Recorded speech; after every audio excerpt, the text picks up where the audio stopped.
کیوں؟ بس اتنا میں بتا دوں کہ قرآن مجید جب آپ پڑھیں گی تو بہت سی جگہ الف لکھا ہوا ملے گا جہاں اوپر گول نشان بنا ہوا ہوگا، تو اس کی علامت، اس کی نشانی یہی ہے کہ وہ الف لکھا ہوگا لیکن وہ الف پڑھا نہیں جائے گا۔ مثال کے طور پہ لن ندعو، یہاں الف ہے، لن ندعو ہونا چاہیے لیکن لن ندعو پڑھا جائے گا، ٹھیک ہے؟ جی جی بات سمجھ میں آئی؟ میں نے آج ہی کہیں قرآن میں پڑھا تھا، ایک جگہ میں پڑھ رہا تھا تو میں وہاں دیکھا تھا، تو مجھے خیال آیا میں دیکھتا ہوں اگر مل جائے تو میں آپ کو قرآن میں ایک جگہ دکھا دیتا ہوں کہ اس طرح سے ہوگا۔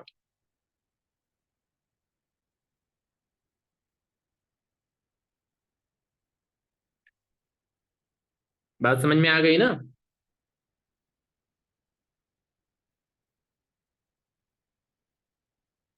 جی استاد۔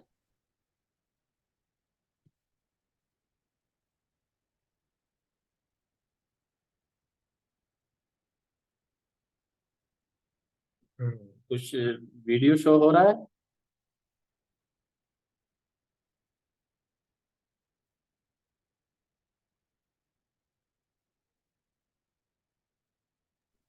جی دکھائی نہیں دے رہا ہے؟ استاد، کچھ نہیں۔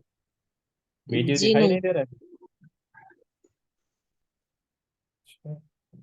اسکرین شیئر کرنا اسٹاپ کر دیتے۔ اچھا، دیکھیے قرآن دکھائی دے رہا ہے آپ لوگ کو؟ اب جی دکھائی دے رہا ہے استاد، نا؟ اب نظر آ رہا ہے۔ جی چلے دیکھیے گیا۔ یہ ایک آیت ہے، وَلَقَدْ أَرْسَلْنَا، یہاں سے دیکھیے، جی جی ہے کلیئر ہے؟ دکھائی دے رہا ہے نا؟ جی، وَلَقَدْ ویڈیو أَرْسَلْنَا مُوسَى بِآيَاتِنَا إِلَى فِرْعَوْنَ وَمَلَئِهِ، دیکھیے وَمَلَئِهِ جو ہے یہ یہاں پہ تھوڑا سا اس کو کلیئر کیا، وَلَقَدْ أَرْسَلْنَا مُوسَى یہ دیکھیے وَمَلَئِهِ جو لکھا ہوا ہے یہاں پہ الف ہے، اس کا آیت وَمَلَئِهِ، نمبر بولیے، ہم دیکھ لیتے ہیں، اس میں برابر نہیں دکھا۔ سورہ نمبر اور آیت نمبر بولیے۔ سورہ زخرف آیت نمبر 46، اور ایک بار بولے سورہ۔ سورہ زخرف، یہ آپ 25 پارہ کھولیے، جی جی پارہ نمبر 25،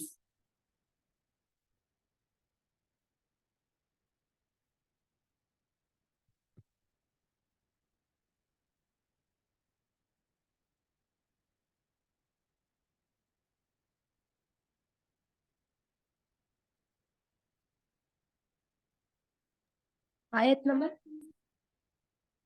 سورہ زخرف کھل گیا؟ جی ہاں، آیت نمبر 46، 46۔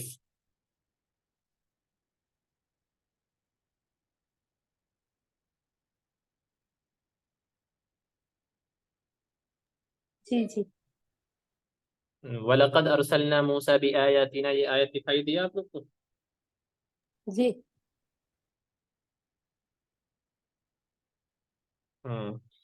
اب وہاں وَلَقَدْ أَرْسَلْنَا مُوسَى بِآيَاتِنَا إِلَى فِرْعَوْنَ وَمَلَئِهِ، یہاں آپ لوگ کے قرآن میں لکھا ہے اس طرح سے جس طرح میں نے دکھایا؟ جی جی ہاں گول نشان بنا ہے الف کے اوپر؟ جی جی، لام ہاں الف کے اندر ہے نا، اس کے اوپر ہاں، بولتا تو اگر ویسے تو وہ الف لکھا ہوا ہے نا، ہے۔ ہاں ہاں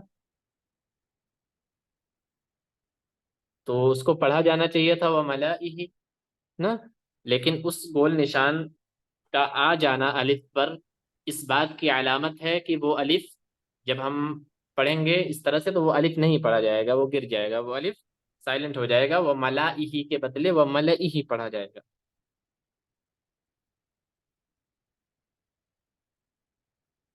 آئی بات سمجھ میں؟ جی جی آگے۔ تو یہ ایک میں نے مثال دے کر آپ کو بتایا، اسی طریقے سے اور بھی جگہ قرآن مجید میں آئیں گے جہاں آپ کو اس طریقے سے لکھا ہوا ملے گا تو وہاں آپ کو اس الف کو یہ سمجھ جانا ہے کہ وہ الف نہیں پڑھا جائے گا، بلکہ وہ الف چھوٹ جائے گا۔ لام پر یہاں تھا تو لام کو لا کے بدلے ہم نے ل پڑھ دیا، تو جیسے کسی پر بھی آ سکتا ہے، نون ہے تو نون پر نہ ہے تو وہاں نہ ہو سکتا ہے، لیبلوا وا کے بدلے وہ ہو جائے گا۔ تو اس طریقے سے یہ ہے یہ سبق، اس سبق میں یہی چیز مطلب بتانا چاہتے ہیں، سکھانا چاہتے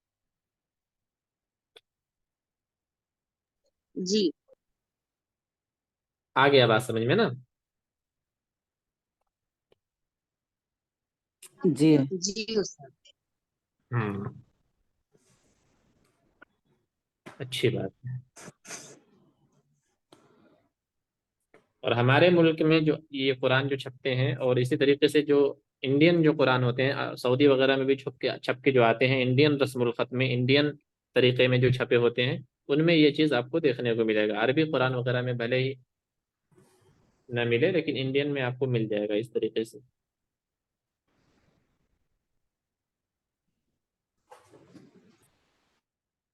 ٹھیک ہے، بات سمجھ میں آ گئی نا؟ یہ سبق سمجھ میں آ گیا نا؟ جی استاد۔ بس اتنا سا تھا کہ یہ بول نشان آپ کو قرآن مجید میں جہاں کہیں بھی آپ کو دکھا ہوا ملے گا تو آپ یہ سمجھ جائیے کہ وہ نہیں پڑھا جائے گا، وہ گر جائے گا، وہ سائلنٹ ہو جائے گا وہ الف۔ اور اس میں یہ سمجھنے کی بات یہ ہے کہ وہ وصل کی حالت میں ایسا ہوگا، یعنی جب ملا کر پڑھیں گے، جیسے وَلَقَدْ أَرْسَلْنَا مُوسَىٰ بِآيَاتِنَا إِلَىٰ فِرْعَوْنَ وَمَلَئِهِ فَقَالَ إِنِّي رَسُولٌ مِّن رَّبِّ الْعَالَمِينَ۔ ہاں، اس طرح سے جب ملا کر پڑھیں گے، لیکن اگر وہاں ہمیں رکنا ہوا، کہیں ایسے جگہ آ گیا جب لاسٹ میں آیا، جیسے سمودا پہلے لکھا ہوا ہے، سمودن الذی، اس طرح سے ملا کر ہم پڑھ لیں گے۔ لیکن اگر ہمیں رکنا ہوا تو وہ سمودا نہیں، ہم بلکہ سمودا پڑھیں گے۔ کیا پڑھیں گے؟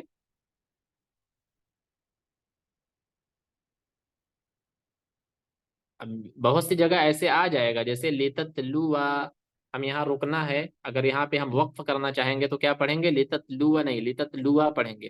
پھر جب ہم پیچھے سے ملا کر پڑھیں گے تو لتتلوا اس طرح سے پڑھیں گے، یعنی جب ہم ملا کر پڑھیں گے تب یہ الف نہیں پڑھا جائے گا، لیکن اگر وہاں ہمیں رکنا ہوگا تو الف آ رہی ہے بات سمجھ میں نا؟ جی استاد۔ ہاں، کوئی ڈاؤٹ؟ کچھ نہ سمجھ میں آیا ہو جو ایسی بات؟ جی نہیں استاد، الحمدللہ۔ ہاں چلے، سب کو سمجھ میں آ گیا نا؟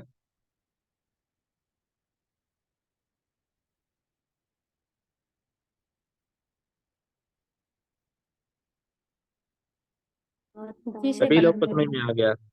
طاہرہ، بانو، فرحانہ، رافیہ، ساجدہ، وسیل، ام ریان، سب کو سمجھ میں آ گیا؟ جی استاد الحمدللہ۔ چلے، اچھی بات ہے، امید ہے اور بھی لوگ جو دیکھیں ابھی گے بعد ایک میں ان کی سمجھ ابھی میں ایک آ وقت جائے گا۔ بولیے سر، جی، ابھی ایک وقت بولیے، ذرا سمجھ میں نہیں آیا ہم کو۔ السلام علیکم ورحمۃ اللہ وبرکاتہ۔ وعلیکم السلام ورحمۃ اللہ وبرکاتہ۔ میرا جوائن نہیں ہو رہا تھا استاد، اب بھی جوائن ہوئی میں۔ اچھا، دیکھیے پھر سے ایک بار میں بتا دیتا ہوں، یہ رسم الخط، الف رسم الخط، الف لکھنے کا طریقہ، رسم الخط کہتے ہیں لکھنے کے طریقے کو۔ کوئی بھی ورڈ ہو، کوئی بھی زبان میں جب لکھی جاتی ہے، اردو، انگلش، عربی، ہندی، رومن اردو، تو وہ جو لکھنے کا جو انداز ہوتا ہے، جو لکھنے کا طریقہ ہوتا ہے رائٹنگ کا، اس چیز کو کیا کہیں گے؟ رسم الخط۔ اردو رسم الخط، عربی رسم الخط، نا؟ تو اردو لکھنے کا طریقہ، یہ الف لکھنے کا طریقہ قرآن مجید میں اس طرح سے بہت سی جگہ آپ کو دیکھنے کو ملے گا، لیکن وہاں بہت سی جگہ قرآن مجید میں آپ کو الف پر ایسے گول نشان لکھے ہوئے ملیں گے۔ آپ کے جہاں قاعدہ لکھا گیا ہے کتاب میں، قاعدے میں بریکٹ میں الف لکھا گیا ہے، اس کے اوپر چھوٹا سا گول نشان بنایا گیا ہے، دکھائی دے رہا ہے سب کو؟ ہاں، سب لوگوں نے دیکھ لیا؟ تو جی یہ جی الف پر اوپر گول نشان کا آ جانا اس بات کی علامت ہے کہ یہ الف کسی بھی نہیں کلمے پڑھا میں جائے۔ جب آئے تو وہ الف نہیں پڑھا جائے گا۔ جیسے مثال کے طور پہ نیچے لکھا گیا ہے، دو لائن میں لکھا گیا ہے، ایک لائن کے پہلے اوپر سب سے لکھا گیا ہے لکھنے کی صورت، یعنی لکھنے کا طریقہ، پھر آگے لکھا گیا ہے پڑھنے کی صورت، یعنی پڑھنے کا طریقہ۔ تو الف لکھا گیا ہے اور الف کے اوپر گول نشان ہے، جیسے سمودا لکھا تو گیا ہے سمودا، لیکن جب ہم پڑھیں گے قرآن میں تو وہ الف نہیں پڑھا جائے گا، سمودا سے سمود ہو جائے گا. کیا ہو جائے گا؟ سمود. اسی طریقے سے لتتلوا سے لتتلوا، میئتن سے ہاں میئتن سے میئتن، لأربوا سے لأربوا، من نبائی سے من نبائی، اسی طریقے سے لشائن سے لشیئن، او یعفوا سے او یعفوا، لن ندعوا لن ندعوا. ہاں تو بس اس میں اتنا سمجھنا ہے کہ قرآن مجید میں بہت سی جگہ جب آپ قرآن پڑھیں گی تو الف آئے گا اور الف کے اوپر ایسے گول نشان بنا ہوا آپ کو ملے گا، تو وہ الف وصل کی حالت میں نہیں پڑھا جائے گا. یعنی جب ہم ملا کر پڑھتے چلے جائیں گے تو بیچ میں وہ الف آ جائے تو وہ الف چھوٹ جائے گا. سمودا لکھا ہوگا تو ہم اسے سمودا پڑھیں گے. پہچان کیسے ہوگی؟ پہچان آسان ہے، قرآن مجید آپ پڑھیں گی تو آپ کو قرآن مجید میں ایسا دیکھنے کو مل جائے گا. لیکن جب وہاں ہم ٹھہریں گے، جیسے سمودا لکھا تھا لیکن ہم ملا کر پڑھیں تو سمود پڑھے. ایک مثال میں نے آپ کو دے کر بتایا، وَلَقَدْ أَرْسَلْنَا مُوسَى بِآيَاتِنَا إِلَى فِرْعَوْنَ وَمَلَائِهِ لکھا تھا لیکن اس الف پر گول نشان بنا ہوا تھا تو کیا ہو گیا؟ وَمَلَائِهِ سے ملئه وَمَلَئِهِ، وَمَلَائِهِ سے ملئه وَمَلَئِهِ ہو گیا، وَمَلَئِهِ ہو گیا. اب ہم ملا کر پڑھتے چلے جائیں، جیسے وَلَقَدْ أَرْسَلْنَا مُوسَى بِآيَاتِنَا إِلَى فِرْعَوْنَ وَمَلَئِهِ فَقَالَ إِنِّي رَسُولُ رَبِّ الْعَالَمِينَ، تو وہ الف نہیں پڑھا جائے گا. لیکن بہت سی جگہ ایسے آئیں گے جہاں پر ٹھہر بھی سکتے ہیں ہم، وہاں رکنا بھی ہوگا تو رکنے کی حالت میں وہ الف ہم پڑھ دیں گے. چونکہ وہ اچھا ملائہی میں یہ مثال نہیں بیٹھتی، کیونکہ وہ ملائہی میں وہ ملا پر ہم نہیں رک سکتے. کیوں؟ کیونکہ وہ ملائہی، وہ ملائہی یہ ایک کلمہ ہے، یہ ایک جملہ ہے، ایک ورڈ ہے. ایسا نہیں ہے کہ وہ ملا الگ جملہ ہے، ہی الگ جملہ ہے. وہ ملائہی یہ پورا ایک جملہ ہے، تو ہم بیچ میں نہیں رک سکتے.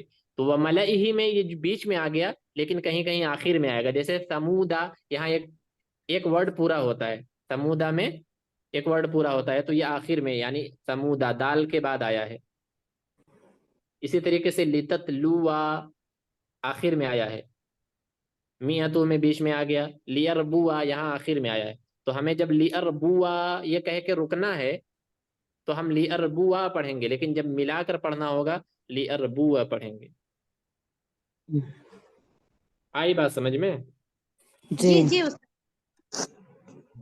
بس اتنا ہے کہ قرآن مجید میں پڑھتے ہوئے بہت سی جگہ الف پہ گول نشان اس طرح سے بنا ہوا ملے تو وہ الف نہیں پڑھیں گے. بس ٹھیک ہے. جی جی جی ہاں، اور کسی کو اور کوئی مسئلہ نہیں نا؟ نہیں سر ٹھیک ہے. اس کے بعد اور کوئی سبق نہیں ہے نا کہ ختم ہو گیا یہیں پہ؟ بس یہ لاسٹ تھا، دیکھیں.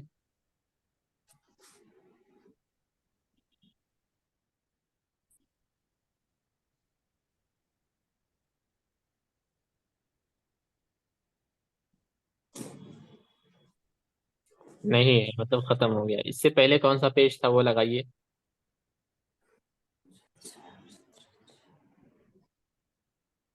محمدی قاعدہ طلبہ کے لیے مفید ہے.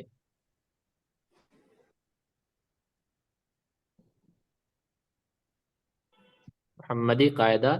اب اس قاعدے کے بارے میں کچھ بتا رہے ہیں کہ محمدی قاعدہ جو ہے یہ طلبہ کے لیے، اسٹوڈنٹس کے لیے، ودیارتھیوں کے لیے مفید ہے، یعنی فائدہ مند ہے.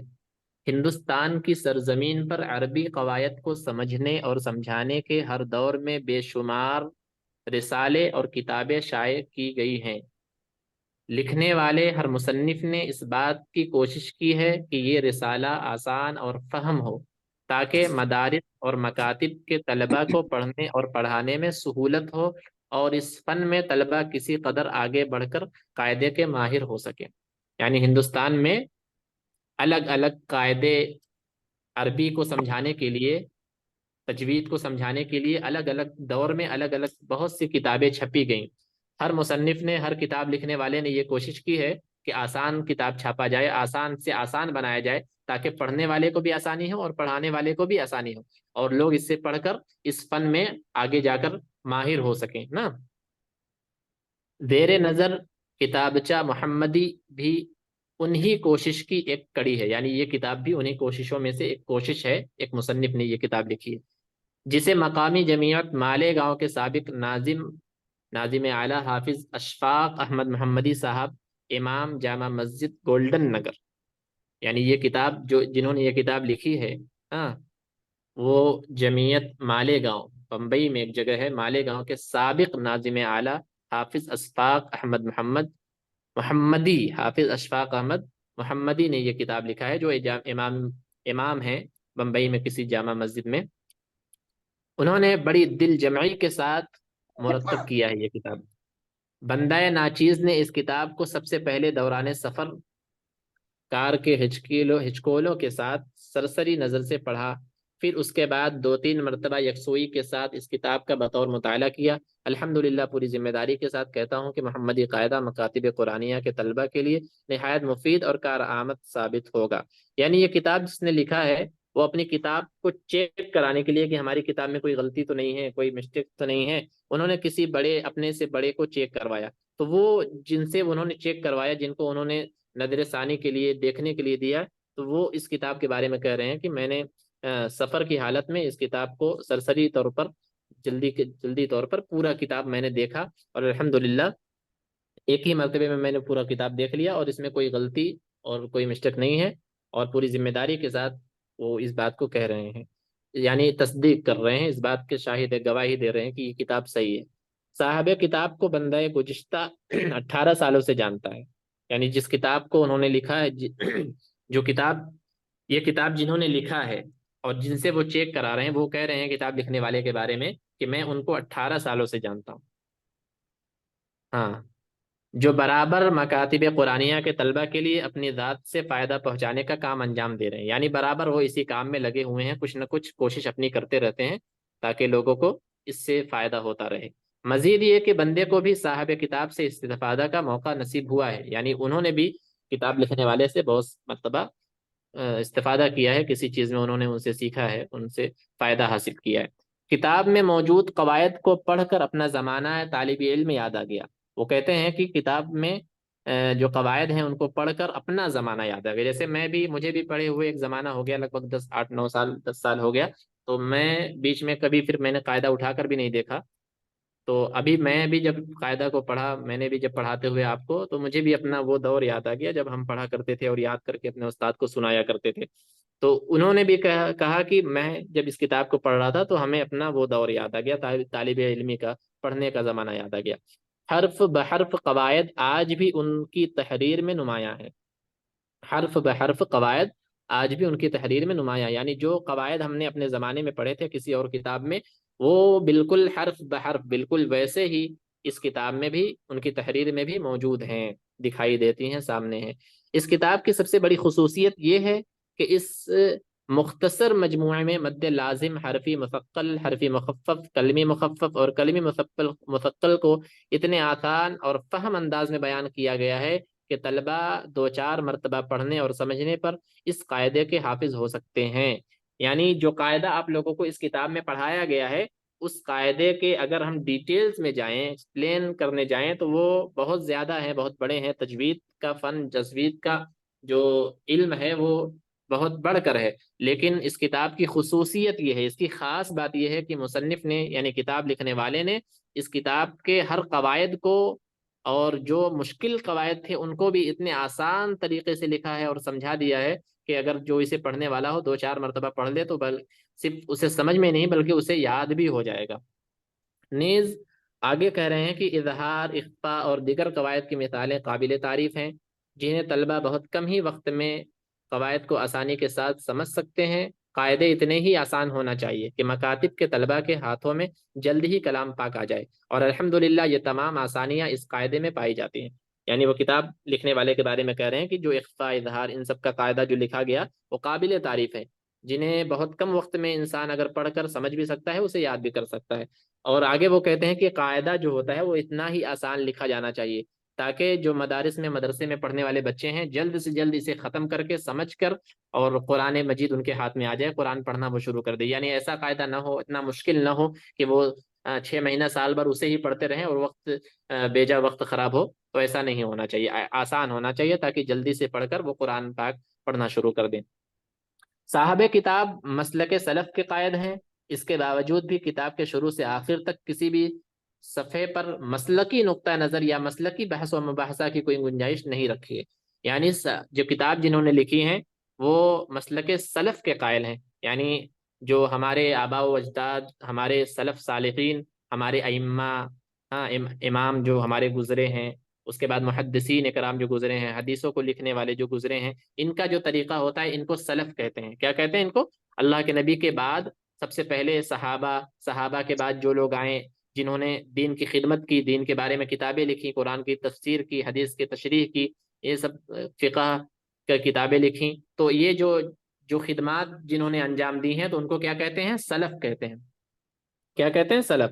تو کتاب لکھنے والے بھی انہی کے قائل ہیں، یعنی ان کو مانتے ہیں کہ ان کے طریقے پر جیسا انہوں نے بتایا ہے اسی طریقے پر قرآن و حدیث کو سمجھنا چاہیے اور اس کے وہ قائل ہیں. لیکن اس کے باوجود بھی شروع سے لے کر آخر تک انہوں نے کسی بھی صفحے پر مسلکی نقطہ نظر یا مسلکی بحث و مباحثہ کی کوئی گنجائش نہیں رکھی. ایسا نہیں ہے کہ انہوں نے کتاب لکھنے میں، قواعد لکھنے میں، کتاب کو پڑھانے سمجھانے میں کہیں ایسی کوئی بات کہی ہے کہ اس میں کوئی جھگڑا ہو، کوئی فساد ہو. یعنی اس کتاب کو اب آپ لوگ جانتے ہیں کہ ہمارے ملک میں لگ بھگ کئی مسالک رہتے ہیں، لوگ الگ الگ مسلک کو فالو کرتے ہیں، کوئی کیا ہے تو کوئی کیا ہے. لیکن یہ کتاب اس طریقے پر، اس انداز سے لکھا گیا ہے کہ اس کو ہر مسلک والے پڑھ سکتے ہیں، جس میں کہیں کوئی جھگڑے والی بات، کوئی لڑائی والی بات، آپسی تعلقات کو جس سے خراب ہو، مسلکی تعلقات خراب ہو، منہجی تعلقات خراب ہو، ایسی کوئی بات اس کتاب میں نہیں لکھا گیا ہے. اس کو نظر رکھ کر یہ کتاب لکھی گئی ہے. رب کائنات سے دعا گو ہوں کہ اللہ پاک اس قاعدے کے فیض کو عام فرمائے اور صاحب کتاب کی نظر بد سے حفاظت فرمائے اور دنیا و آخرت میں اس کا بہترین بدلہ عطا فرمائے. آمین. استاد اب ہمیں ناظرہ نہیں پڑھاتے آپ؟ اب یہ کتاب دیکھیے ختم ہو گیا ہے. سب سے پہلے تو میں اللہ رب العالمین سے یہ دعا کروں گا کہ جس طرح سے انہوں نے کتاب لکھنے والوں کو دعائیں دی اور ان کے لیے اچھی اچھی باتیں کہیں، میں بھی دعا کرتا ہوں کہ اللہ تبارک و تعالیٰ سے جو بھی شروع سے آخر تک میں نے آپ لوگوں کو پڑھایا، مخلص ہو کر اخلاص کے ساتھ پڑھایا اور نیک نیت سے، نیک ارادے سے پڑھایا، اور امید یہی ہے کہ آپ لوگوں نے بھی اس کو سچے دل سے، نیک نیت اور نیک ارادے سے آپ لوگوں نے بھی اس کو پڑھا ہوگا، سمجھا ہوگا. میرا کام ابھی بھی ختم نہیں ہوا ہے یہاں سے، اور آپ کا کام بھی ابھی ختم نہیں ہوا. ایسا نہیں ہے کہ یہ کتاب پڑھ لیا ہم نے تو یہ کتاب ختم ہو گیا، تو ایسا نہیں. کیونکہ دنیا کے اور بھی جو سلیبس ہوتے ہیں، جو اور بھی کتابیں ہوتی ہیں، تو ان کا ایک مقصد ہوتا ہے. ہاں، ان کا ایک مقصد یہ ہوتا ہے کہ وہ کتاب اگر انسان پڑھ لے، جیسے کلاسز ہوتے ہیں اسٹیپ بائی اسٹیپ. اب کوئی انسان 5 میں ہے تو اس کے جو سلیبس ہوتے ہیں، جو کتاب ہوتے ہیں، وہ پڑھ کر انسان جب 6 میں جاتا ہے تو 5 کی کتابیں وہ ردی میں چلی جاتی ہیں. اب وہ 6 کلاس کی کتابیں، 6 کلاس کی کتابیں پڑھتا ہے. اسی طریقے سے جیسے وہ آگے بڑھتا چلا جاتا ہے، پچھلے کلاس کی کتابیں وہ ردی میں بکتی جاتی ہیں، دوسروں کے حوالے ہو جاتی ہیں، وہ آگے بڑھتا جاتا ہے. لیکن قرآن مجید کا یہ امتیاز ہے، یہ اعجاز اس کو حاصل ہے کہ اس کتاب کو پڑھنے کے حوالے سے جو بھی چیزیں ہم پڑھیں گے اسے ہم پیچھے نہیں چھوڑ سکتے. اسے جب تک ہم اس دنیا میں زندہ رہیں گے، جب تک ہماری سانسیں چلیں گی، اس کتاب کے قواعد کو، اس کتاب کے اصول کو ہم ساتھ میں لے کر چلیں گے. ایسا نہیں ہے نا کہ آپ قرآن نورانی قاعدہ آپ لوگوں نے پڑھ لیا، محمدی قاعدہ آپ لوگوں نے پڑھ لیا، اس کے بعد آپ جب قرآن پڑھنے لگیں گے تو آپ کو یہ قواعد ذہن میں نہیں رکھنے ہیں. ایسا نہیں ہے، کیونکہ یہ قواعد ذہن میں رکھ کر آپ کو قرآن مجید پڑھنا ہے. تو جب آپ قرآن مجید پڑھیں گی، ظاہر ہے قرآن ہمیں صرف سمجھنے کے لیے نہیں، قرآن ہمیں تلاوت کے لیے بھی پڑھنا ہے، قرآن ہمیں سمجھنے کے لیے بھی پڑھنا ہے. قرآن کے کئی مقاصد ہیں، تو ہم جب تک دنیا میں زندہ رہیں گے ہم قرآن کی تلاوت کریں گے، اور جب تک ہم تلاوت قرآن مجید کی کریں گے تب تک یہ نورانی قاعدہ، یہ محمدی قاعدہ، اس کے جو قواعد ہیں، اس کے جو اصول ہیں، جو بھی ہم لوگوں نے اس کو پڑھا، مخارج سے لے کر آخری قاعدے تک اس کو ہمیں ذہن میں رکھنا ہے کہ نہیں رکھنا ہے؟ جی جی. ہاں، تو اس کو ہم پیچھے نہیں سمجھ سکتے. تو بہتر یہ ہے کہ جب بھی ہم قرآن مجید پڑھیں تو اپنے مخرج کو، اپنے قاعدے کو، جو بھی ہے، چاہے وہ کھڑا زبر ہو، کھڑی زیر ہو، الٹا پیش ہو، یا حرکت ہو، یا پھر تشدید ہو، جزم ہو، اخفاء، اظہار، ادغام، اسی طریقے سے مد کے جو قاعدے ہیں، ٹھہراؤ کے جو قاعدے ہیں، کہاں ٹھہرنا ہے، کہاں نہیں ٹھہرنا ہے، یہ قاعدہ ہمارا اور بہتر سے بہتر ہونا چاہیے۔ ایسا نہیں ہے کہ وہ جیسے ہے اس کو وہیں چھوڑ دینا چاہیے۔ بہتر کیسے ہوگا؟ بہتر بنانے سے ہوگا۔ اب زندگی بھر ہم محمدی قاعدہ نہیں پڑھیں گے، زندگی بھر ہم محمدی قاعدہ نہیں پڑھیں گے، اس کا ایک کلاس ہوگا، اس کا ایک لمٹ ہوگا، آپ وہیں پر پڑھیں گے، لیکن اسی میں ہمیں سب کچھ سیکھنا ہے، اور آگے بھی ہمیں اس کو جب بھی آنسر ہم بھی پڑھیں ہے گے تو ہم اس کو درست کرتے رہنا چاہیے۔ مخارج نہیں درست ہیں تو اس کو ہم جب تک آگے نہیں بڑھیں گے جب تک ہمارا وہ مخرج درست نہ ہو جائے۔ کوئی قاعدہ ہمیں نہیں سمجھ میں آ رہا ہے تو جب تک ہم آگے نہ بڑھیں، جب تک وہ قاعدہ ہمارا درست نہ ہو جائے اور ہمیں پڑھنے میں وہ قاعدہ یوز نہ ہو، استعمال نہ ہو، تو یہ چیزیں ہمارے جب ہوں گی، جب آپ اس کا خیال رکھیں گے، تب جا کر ہوگا کہ آپ بھی اس کو نیک اور نیت سے مخلص ہو کر اس کو سیکھ رہے ہیں، پڑھ رہے ہیں، بات سمجھ میں آئے گی۔ تو اللہ رب العالمین آپ لوگوں کو نیک ابھی نیتی سے، ہاں، کب دیں اخلاص کے ساتھ مخلص ہو کر اس کو سیکھنے کی اور مزید بہتر سے بہتر بنانے کی توفیق عطا فرمائے۔ نہیں آپ سر قرآن شریف نہیں آمین پڑھاتے، خالی قاعدے سے پڑھاتے کیا؟ کون میں؟ ہاں، آپ قرآن شریف شروع نہیں کریں گے، قاعدے پہ ختم۔ ابھی دیکھیے یہ قرآن کی کتاب تو یہ ختم ہو گیا نا، اب اصل میں ہمارا یہ پہلا ہی کلاس تھا، اس سے پہلے میں نے نہیں پڑھایا تھا، تو یہ میرا پہلا ہی تھا۔ اب اس کے بعد کیا ہوگا، میری کیا ذمہ داری ہوگی، اب وہ آپ لوگوں کو بعد میں پتہ چلے گا، بتایا جائے گا۔ یہ ختم ہو گیا، اب اس کے بعد کیا آگے کون سا قدم اٹھایا جائے گا وہ آپ لوگوں کو ساتھ میں آپ جڑے رہیے، انشاءاللہ خبر دیا جائے گا کہ اس کے بعد کیا کرنا ہے کیا نہیں کرنا ہے، کہ یہیں ہمیں پہ ختم کرنا ہے جی، ہمیں اس کا یا پھر ایگزام اس کے آگے۔ ہاں اس کا ایگزام ہوگا، ظاہر سی بات ہے، اب پڑھایا گیا ہے تو ایگزام تو لینا ہے۔ ہاں دنیا میں ہر کام کا ایگزام لینا چاہیے، یہ یہ چیزیں بھی ہمارے رب العالمین کی سنت ہے، کیونکہ اللہ نے ہمیں دنیا میں بھیجا ہے تو اس دنیا کا بھی ہمیں حساب دینا ہے جا کر، تو اس سے ہمیں بھائی وہ پڑھایا گیا سجانے ہے کے تو تھے اس کا پیچھے تھا، حساب جلدی بننا آپ بولے نا دوسرا۔ ہے۔ دوسرا کلاس شروع ہوگا، اس نہیں میں ہم کوئی یہ شک نہیں، قاعدہ ایسا جو نہیں ہے نا، جی۔ تو ہم پورے یہ جو قاعدہ پڑھا ہے آپ ہم پورا نہیں پڑھے، پیچھے درس شروع کرے ہم، تو آپ بولے تھے نا دوسری کلاس میں قاعدہ شروع کروں گا میں بول کے، تو وہی حساب سے پوچھ رہے ہیں ہم آپ کو، تو دوسرا قاعدہ کب سے شروع کر رہے ہیں ہم پھر شروع سے؟ ابھی وہ ڈیٹ سیکنڈ کنفرم نہیں ہوا ہے، کورس؟ ابھی تو یہ آج ختم ہوا ہے، پھر اس کے بعد ہاں اب اصل جو پڑھانا تھا وہ پڑھا چکے ہیں، تو ریکارڈنگ بند کر سکتی ہیں سب سے پہلے۔